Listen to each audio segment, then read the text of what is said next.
realization. Esau regrets trading his birthright for a meal. Sayang, sana hindi na lang pala ako nag-part-time. Amen. Ang ganda pala nung prayer na yun. Sana nakatanggap ako ng blessing. Diba? Loss of inheritance. Esau laments the value he surrendered in a moment of weakness. Talagang you will regret. Kaya kailangan tignan natin, no? I-analyze mo. Lord, kung gagawin ko ito, anong magiging outcome? Kailangan ganun tayo mag-isip, no? Hindi yung impulsive na sabi niya, immediate. Bibilisan ko na lang po, I have 12 minutes. Hindi ako maniwala. Hebrews chapter 12, 15 to 17.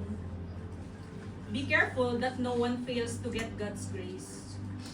Be careful that no one loses their faith and becomes like a bitter weed. Grabe nung tawagin ka ng Panginoon. Bitter weed. Isa kang mapait na damo. Tignan mo nga yung katabi mo. Ayan. Bitter. Habang mapait. You look like a bee.